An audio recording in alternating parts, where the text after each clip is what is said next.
觉得要了解江贤儿，必须把它分成3个时期啊。第一个时期，其实大部分人都是到了国外出了名才回来，他不是，他先去了法国，正好去的是错误的时间，然后他又到了纽约。哎呀，你这个肯定是笨鸟慢飞了，真的。我是一直到50岁，快60岁画百年庙，才真的把以前那一个笨鸟慢飞的，通通创作出来。比西里安之梦这一个系列是我搬到台东来第一个系列。这一张画是我记得是搬到台东第2年、第3年做的嘛。用蓝色主要是我跟我太太很喜欢海。这个房间其实是包括我从最早巴黎、纽约、台北，甚至还有2张是在台东改的。所以我的习惯是画完大作品以后，随便就要画室里面有什么材料，我就把它剪下来，就拿起来就好，就很随性的了，就像写日记、写几行这样了。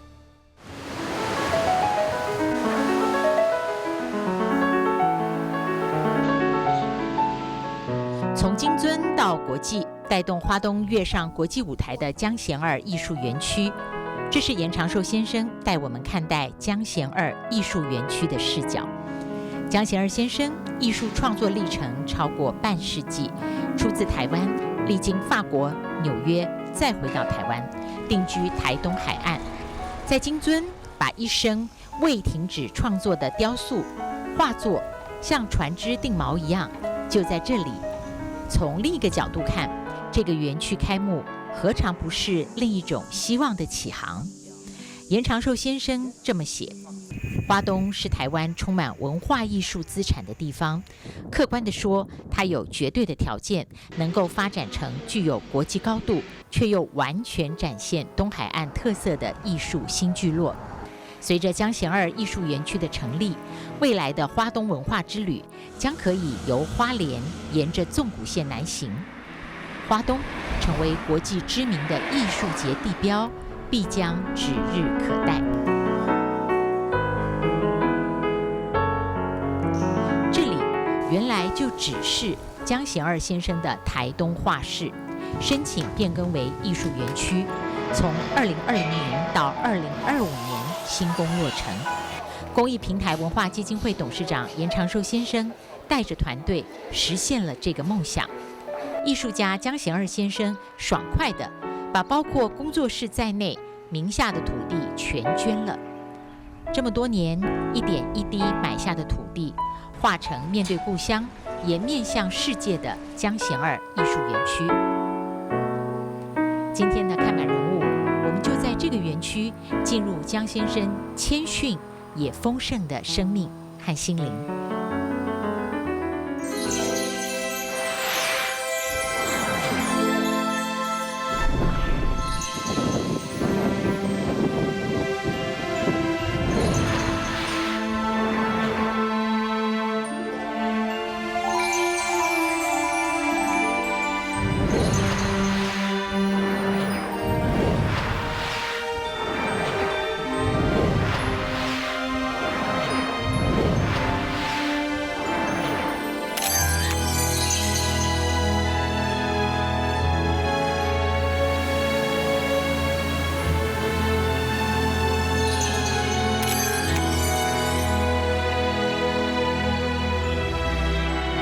时间每一个年龄阶层都会有他的奔走的地方。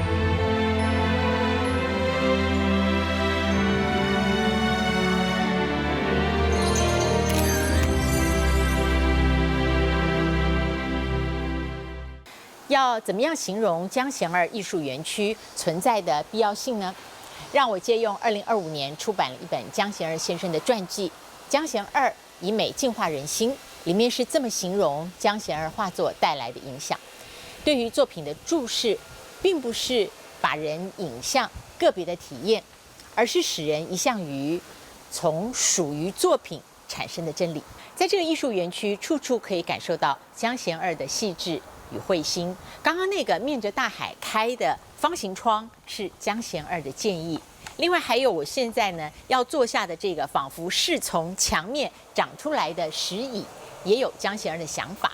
听说在步道的夹缝中应该种些小草，也是江贤二的建议。当然，在这个园区里面，最了解江贤二的应该就是严长寿先生，也难怪只有在严先生面前，这位了不起的艺术大师才会形容自己是无业游民。不过我开始讲无业游民的意思是，当一个艺术家不算职业，艺术家真的对社会来讲不算职业，除非你当教授、当老师，那个是真的有用了。要不然艺术家一辈子是形容词无业游民，但是我的意思是对社会没有什么贡献的。绝大部分的艺术不是只有我了，大部分都是关在自己的工作室，跟自己的工作在这样 struggle。我们听到江贤二先生用无业游民自谦，不仅会想到这个业，什么才是对人们、对生命具有穿越性影响力的大业呢？严长寿先生的公益平台基金会在台湾东岸耕耘了15年，打造了江贤二艺术园区。或许初心就在这里。艺术家由个人的闭门修炼，走向更大的社会。江贤二先生一生把追求光、追求希望的境界投放给我们。Jason， 请总裁下来。总裁来加入，总裁加入，有幸福的感觉。在过去这么多年里面，大家表面上看到的是我跟江贤二，其实幕后看到的是一群伙伴们每天无日无夜的。没有你们的支持，我跟 Stanley 也只还是在做梦而已。剪彩。严先生，您这么接近江贤二老师啊，能不能用一些小故事啊，让全球的华人观众朋友可以理解这个江老师他这个一生追求光的这个影响力，他怎么样影响你？我觉得啊，从我自己的最务实的经验，就是在台北的时候，当时我的饭店里面，收了他的版画，那么当时收集了以后，用4个不同的画像，然后就在亚都各25张，正好100张。那么后来我在第2次对我有印象的是，他开始有100年庙系列的展览，那是回台湾以后，尤其是他那个龙柱系列啦，什么让我很感动。于是我就在我那个饭店里面办了一个3天2夜的，请这些当时大陆上那个最顶尖的企业家住到我那个苏州的饭店。但是我突然发现那个房间很空吗？不是，它反过来是很时尚。哦，那个光线我觉得不对，那我就尽量把光线想关小也不好，我最后就突然间灵光乍现，就想到江贤二的《银湖》，结果他就把那个输出的2幅给我，我就把它放大，那个厅里面整个那个银湖的光就那个让你整个心情就沉淀下来。我就发现哇，一个做艺术家可以用一个作品就可以把整个环境改变。后来当然到了台东以后，我更认识他了，我们变成想要做这个园区。我们就要进去园区里，江大师的画，真正的画作创作中。江贤二和严长寿2位先生在东海岸有小小的 Happy Hour， 落日余晖下，他们为这里奋斗努力的痕迹都变成了暖和的温柔。正像江贤二的抽象画，饱含艺术家生命的跌宕起伏，但在你眼前，你感受到的是单纯的沉静。这是第3展厅，让我用江贤二传里的描述带您参观。19公尺高的锥形建筑物面海这面，江贤二花了好几年实验，覆盖耐候钢，测试以台东的湿度，在不同纹理的耐候钢面上会产生怎样的结果。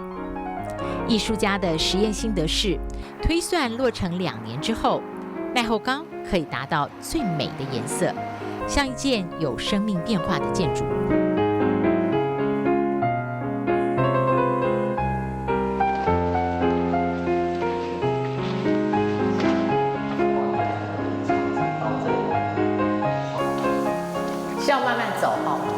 感受到这个空间和光。江老师，这个建筑物进来会让我觉得会感谢光。我想到你一生的创作不管是早年绘画巴黎圣母院系列，还有回到台湾那个百年庙的系列，其实都跟光很有关系我很好奇，你在第一次进入那个巴黎圣母院的时候，你看到的是什么光？你感受的是什么光？其实巴黎圣母院有很多彩色玻璃很漂亮，各种颜色都有当时因为年纪轻嘛，然后心情不一样，所以我画巴黎圣母院那时候感受完全只有黑白，没有感受到那么漂亮的彩色你看不到彩色吗？看不到彩色，一定是心情跟年龄的关系。那现在每年回巴黎真的自己很enjoy那一些彩色玻璃。所以人生可能是走在光里，但是却完全感受不到光。对，还是可以感受到光，但是我想是很细微的光，跟台东的光完全不一样那正好很适合我那30几年来，我的画室都是封起来，有窗子都把它封起来，都不想看到外面的光线，跟台东完全不一样。那时候几乎30几年，甚至搬回台湾，在台北的画室也是一样，窗子很大，我都故意把它封起来，因为我不想看到自然的光芒，我只想从心里面自己的光看，可不可以找到我想要的东西。好不容易那进入江贤艺术园区这一个展厅，你觉得或者你想象进来的人，他可以有什么样的感受？我记得我们10几年前，我跟我们建筑师林永涵建筑师，我跟他讨论的时候，我就一直强调，台东大自然是第一个，然后现代建筑空间是第二个，最后一个是很重要的是我的艺术。我跟他强调说，不要把我设计成一个像都会里面的画廊或是美术馆，希望从楼梯上来，往上慢慢看。你看我们有2、3个天窗，2个三角形的天窗，所以你看我这边也没有什么投射灯，我们靠的是天窗，然后靠的是这一个我们自己设计自己做的，我们称作天使的签名。那我相信有时候我们甚至把这一个光都关掉，应该完全靠这一个。那我希望参观的人可以感受我希望的那一种，一个人走到修道院，或者是走到寺庙，很安静的。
江贤儿艺术园区有2大展厅，第2展厅呢就在前方。现在我左手边这一排看起来很惬意的建筑，是未来招待艺术家住在园区的住所。而再往前看一点，那个高起来一点的地方是江贤儿老师和妻子的住家。江贤儿的妻子范香兰是他一生唯一的女友。当年师大艺术系和音乐系的2人相遇。江贤儿是公费生，几番努力。1968年，妻子陪他奔向梦想巴黎，也开始了苦日子。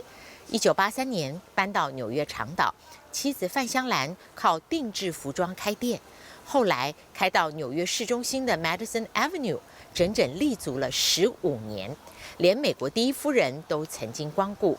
门口的橱窗有时候就是江贤儿画作的展览墙。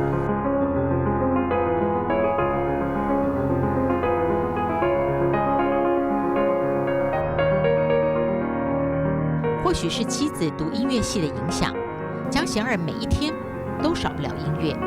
音乐和他的创作是一首生命里特殊的奏鸣曲。我40、50年没有变的，就是早上起床一定听巴哈的钢琴曲。我这个人比较喜欢有新的，对我自己的作品也是一样，用新的观点去诠释旧的东西。我们听拉丁好了，你们大家应该都听过，有一点俗气，但是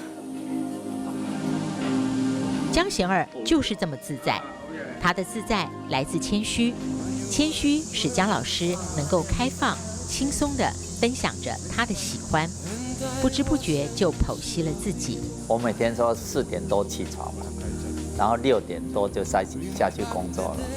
就已经很累了，你想想看，一个老头子4点多起床，工作到11点半了，就蛮累了。我现在是没有半点资产了，办这个就是因为我们要把这个所有的土地、所有的私人的住宅都捐给基金会。你有语病，你一直说你是无业游民，你不是无业游民啊，你是无产阶级啊，你是无产阶级啊，你每天都工作的那么辛苦啊。江老师在严长寿先生口中的辛苦，翻译的文气一些，就叫做孜孜不倦。再用一句成语来形容，就是事必躬亲。因为他在乎看的人会有什么感受，那份感受是不是和艺术家的创作共鸣？不需要这么大的灯嘛，就是小的照明。比较小一点。对，我们有带比较小。尺寸小一点还是光度？光度稍微暗一点。江贤儿这几年在台湾的展览场场轰动。2020年3月底，台北市立美术馆举行了江贤儿回顾展，3个月展期，缔造了北美馆近年罕见的12万5千余参观人次的纪录，最后1星期甚至涌入了3万人次，创下11年北美馆同期参观人次最多的纪录。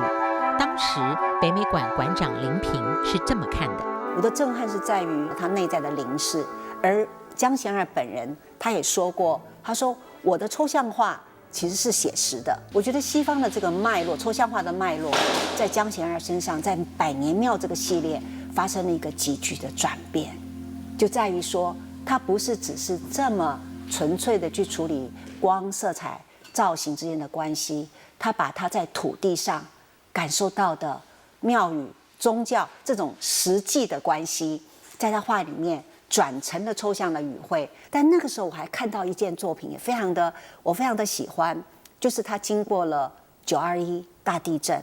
好，那我们会看到那件作品，它的名称我甚至都忘记了，就是小小的，中间有一个心，在那里面，我其实阅读到了江贤儿很惊人的一种对土地的关怀。他有一种在这个佛家所经常谈的对内的智慧心，以及对外他有一种慈悲心，有这样子的一种寻道的过程。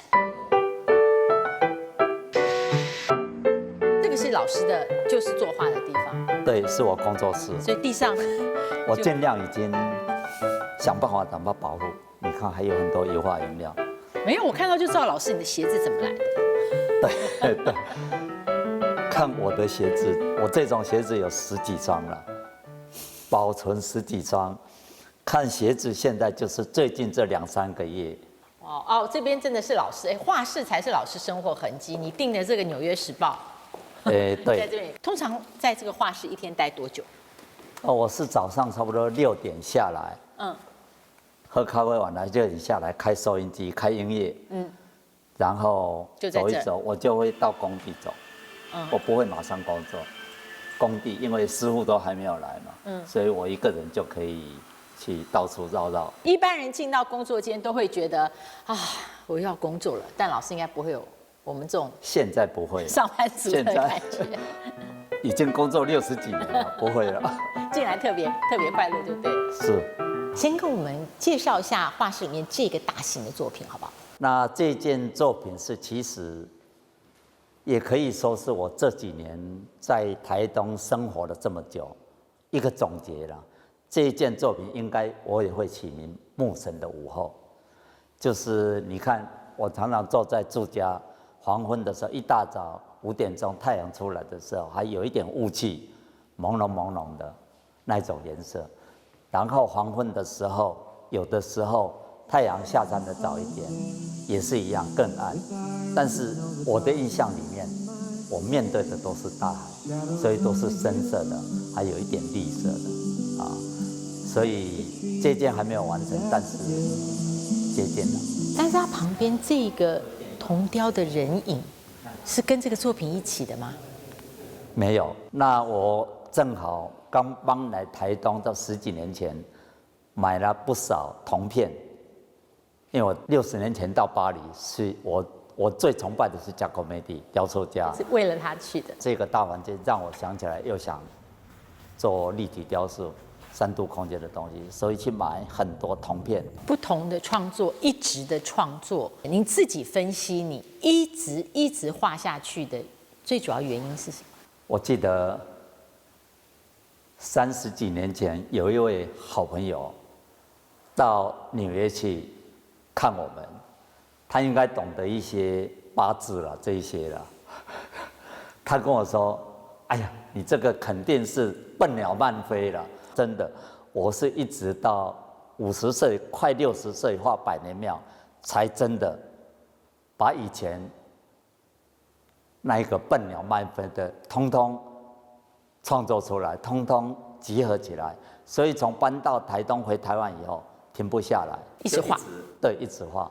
其实我每天工作起来，每天起床，还是有很多东西要做，不管是什么材料，不管是什么颜色，我不管看到什么东西，看到浪板，看到钢筋，看到这个工地剩下的东西，我都会把它变成一件艺术品。所以我觉得最后这几年是自由度对我是最重要。那希望可以多活一点日子，可以把想要的统统弄出来。画下去就是一个永远。江老师的画室这里，你看为什么会开窗呢？他说啊，因为这样子，他在画室里面画画的时候，随时抬头往这个方向看，就可以看到他的女朋友，就是他的妻子，他家的方向。园区的墙面上是格放的银湖作品，这是江贤二在洛杉矶女儿家附近的银湖水库作为发挥意象的系列作品。黑白两色的银湖会静静地投射在第二展厅外水池的水面上。我们现在就进去第二展厅。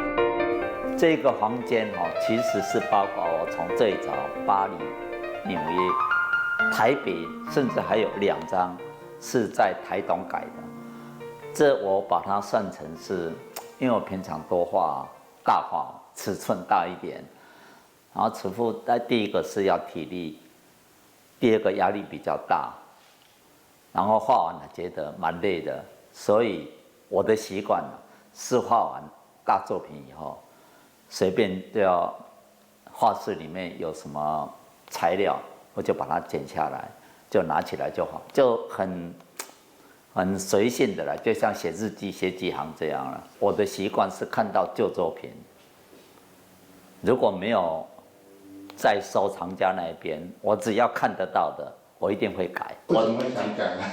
其实不应该改了，但是在我面前，我就一定。现在客观来想了，应该每一个阶段、每一个时间、每一个年龄阶层都会有他的笨拙的地方、表达不够的地方。哦，那像这一张是在马路上捡到的，它就是这个shape，就是在人家不要的像垃圾堆这样，我就把它捡回来。这个是应该是底色之一了，当然白色这一些啦都是我加的，啊，我觉得很美。我看到这个造型就像我现在看到黑模板啊，看到浪板啊，就是在利用啊。像这个也是很早的，已经有开始裂痕。老师，可是你的早期的作品啊，跟你在台东的作品用色其实有点区别。对，很大的区别。那你在台东时期去修改以前的作品的话，会不会破坏你原来创作的本意啊？也许会吧，但是你就看拿什么角度啊，怎么取舍嘛。我很多作品都是做了底色，画了基底，差不多画了60%，画不下去了，就停在那边。那这一件作品已经经过了最少有30年，我看了就原来这么简单，就加一个这样，就整件就完成了。这个对呀，对呀。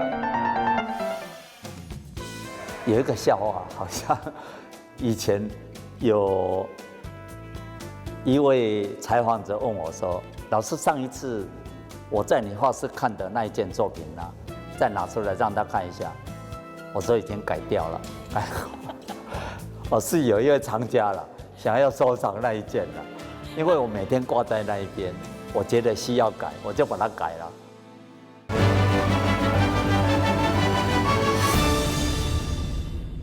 看到这里，你应该了解江贤二先生是一个不断内心反刍的人。他反刍自己的以前和现在。这幅画《比西里岸之梦》，我第一次来的时候呢，工作人员说你要站这样，站在这里这样拍，这样看起来就很会像人在画中。你看，像吗？老师可以帮我们介绍一下这幅《比西里岸之梦》好不好？我相信全球的华人观众朋友来到这边，很多人都会跟这幅画一起拍照。是的，《比西里岸之梦》这一个系列是我搬到台东来第一个系列。这一张画是我记得是搬到台东第2年、第3年做的嘛。用蓝色主要是我跟我太太很喜欢海，在纽约长岛太平洋旁边就住了10年，所以搬回台湾有机会我们就往花莲、往宜兰海边找地。那这件作品表面上看起来是蓝色，其实下面有很多颜色，有最起码失败了6、7成。表面看起来到最后当然很简单，但是这一些颜色都是从下面底层另外一张透出来的颜色。老师，刚刚你用一个字很有趣啊，你说哎呀失败了，画了6、7成啊，在你心里面好像完美是没有一个天花板的。对，有一个笑话，好像以前有一位采访者问我说：“老师，上一次我在你画室看的那一件作品呢，再拿出来让他看一下。”我说已经改掉了，改过。我是有一位藏家了，想要收藏那一件了，因为我每天挂在那一边，我觉得需要改，我就把它改了。因为这些都是藏家收回去再送给我建出来的嘛，不能改了。要不然如果是我自己，还是自己的藏品，我一定会改。其实我们来看江老师到目前为止，你所有的作品，包括立体的创作，包括画作，你都是选择采取抽象的手法。那抽象画的画家，有的人会问说我们要怎么样去看抽象画？其实我为什么会走抽象画这一条路？其实很简单，我的个性比较喜欢单纯的东西。我这个人其实是蛮无聊的，每天生活都是一样，所以很单纯，都是一样，很少变了。所以我知道抽象画这个形式对我是最适合的。但是有一个缺点啦，抽象画我的个性另外也很希望说，可以我的艺术品里面表达有人的温度在里面。这个是比较难的了。老师在师大美术系毕业，决定到巴黎，那个时候你有决定抽象画就是你选择的一个表现手法跟风格吗？是，我从学校里面就快要毕业我就知道了。但是你前几年都一定要画石膏像、画素描，一定要的。很多人误以为我跳过这些，其实没有。我高三素描就画得很好。高三的时候，大家那时候一定要画石膏像，后来到大学画模特，其实我黑白的素描已经画得很好了。还有老师跟我讲说，你可以不需要画石膏像，你就随便画。江老师这一幅啊，我们来了几次哦，都是未命名的画作，现在命名了吗？现在我自己已经命名了，叫《牧神的午后》。牧神的午后还是从德布西的音乐来的，德布西是从一个诗人马拉梅那边来的，那我是再从他的音乐转变成平面绘画啊。这一件作品也算是我这几年在台东的心情了啊。里面的颜色有很多人，我们有时候很难问说，老师，请问一幅画画了多久？因为您应该是有时候几幅同时一起画。对，这幅画画特别久，这幅画是本来才2/3大，后来我想，因为难调，决定用这一张画挂在这边。我想就气势不够，我就增加了。这一件作品前后应该3年有，对，但是不是每天都画这一件。我的习惯是好几件作品一起画。那像这一组12张的德布西，从他的音乐《夜光》来，我们讲到其实都是从音乐来。对，大学1年级修写思念的时候，每天听《夜光》，然后每天听德布西的《夜光》，每天在淡水河散步，心情很low。那这一件叫《撑着歌声的翅膀》，也是从音乐，从孟德尔颂音乐来的。就是你可以每一个阶段，他都没有一幅要卖掉或者是放弃，你可以看到他走过的痕迹。他有些作品，他这个幅画大概我画到第6幅，一直画上去，不满意，重画上去，又不舍得丢掉，就这样一直这样重复。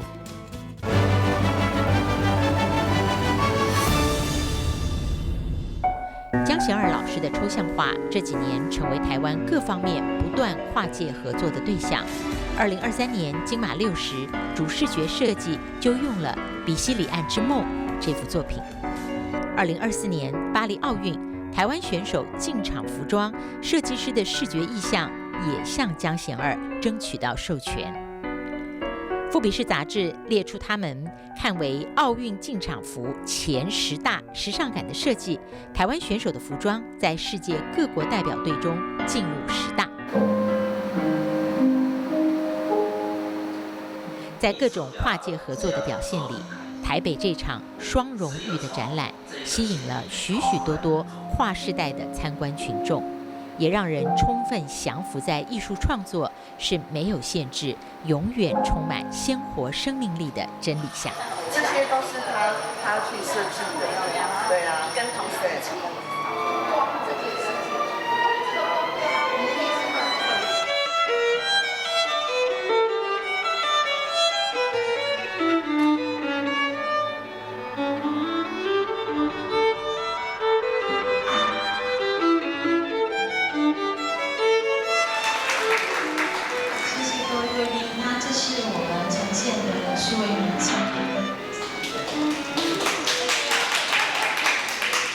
老师说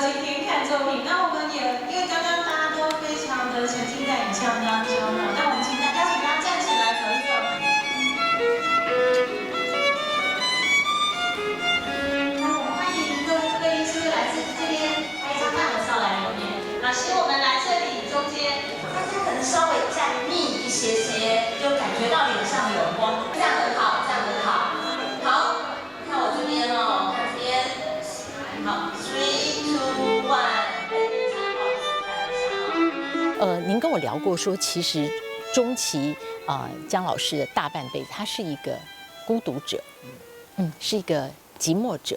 我们从哪些话里面来看？我觉得要了解江贤儿，必须把它分成3个时期啊。第一个时期，其实大部分人都是到了国外出了名才回来，他不是，他先去了法国，正好去的是错误的时间，然后他又到了纽约，纽约那时候正好是蓬勃发展的时候，几乎从那个时候到现在没有改变的一点就是他永远是一早下来，这个喝咖啡，然后带着一个人。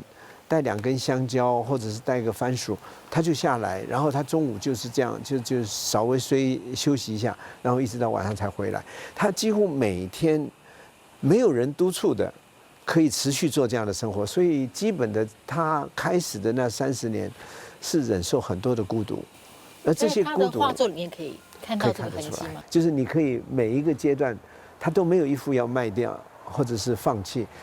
你可以看到他走过的痕迹。他有些作品，他这个幅画大概我画到第6幅，一直画上去，不满意，重复画上去，又不舍得丢掉，就这样一直这样重复。所以你会看到很多厚厚的颜料，都是一直在肯定、否定、肯定、否定中追寻自己。里面都有一个小身影，对不对？你会或明显，或常会看到那个孤独的身影。后来他到了1995年的时候第一次回来，可是他真正让他最大刺激的是，他以前都在西方嘛，都是去教堂，那个是让他心灵可以定下来的地方。他到了龙山寺，到了天后宫，他看到那些人虔诚的也是在膜拜，他就又变成突然有了新的创意。所以在他的回忆录里面，他就讲到说，我突然想换名字，我不想叫江贤儿了，就是他几乎把过去的自己忘掉。所以他那个时候是在一个会下雨的旧房子画出了百年庙。那么那个时候台湾的藏家开始注意到他了，然后就有人开始收藏他的作品。可是真正的江贤儿真正绽放的是来到台东，他被这个大自然、被这个环境、被这个日月星辰的改变天上的云环境改变，于是他整个创作他变成开窗作画，而且更重要一点是，他容许各种颜色进入他的脑海，然后然后再做出新的创作。所以我觉得江贤儿可能最快乐的时间，最像童年的时间，反过来是他来到这边的时候。那前一段时间我就跟他讲说是，你一直创作下去，我们怎么样来做你的那个要写他的回忆录啊什么的？他说你们不要等我，也就是说我还在往前走。他回来以后，我们发现他的开阔性跟包容性，其他从事艺术创作的，不管是绘画，不管是剧场，甚至音乐，都希望跟江老师连结哈。2020年的那个回顾展，那个是在疫情期间，然后一大堆的年轻人开始涌入，然后大家争相走告。那么那个时候到最后的时候，我们几乎没有办法关。那一天是排长龙，绕了整个的美术馆。我觉得老师反而在那个时候是最兴奋的时候。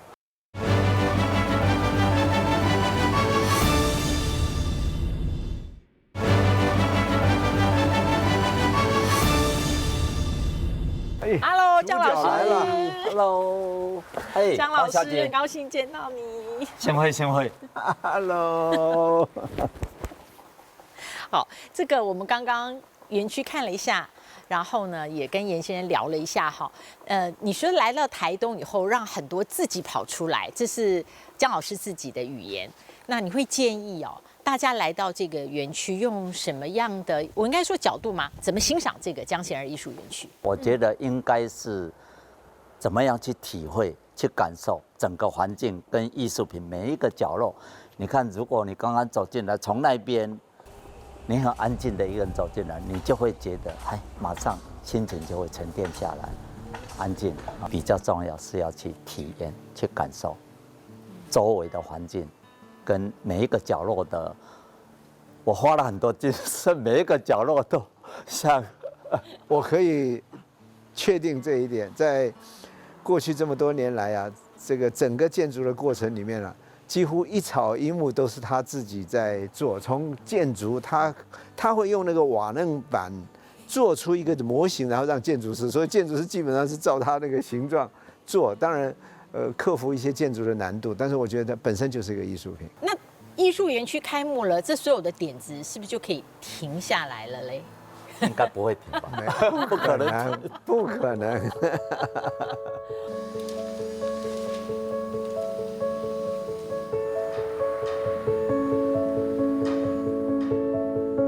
江贤二老师话里的沉静，发出厚重的呼唤，感觉我们不回应不行，不自觉地被整幅画就这样吸引进去。看到江老师不辞麻烦地读着岳阳订阅的《纽约时报》，对于沉静这件事，突然有了更多原来如此的了解。哦，你们看那个《纽约时报》就是这样，这就是《纽约时报》今天收到的，有时候一次6、7份了，6、7天的意思。台湾的日报社，台湾的有一家专门进口，就是他们输入那个欧洲的啦、美国的啦，就是这样。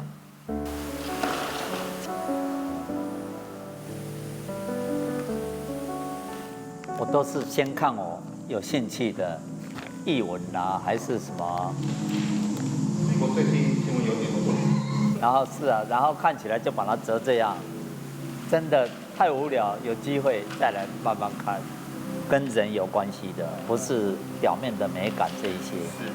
那一些当然要了。那你们要不要大家这些椅子都是干的，都是可以坐的。听这种音乐，我们大概可以忘记时间。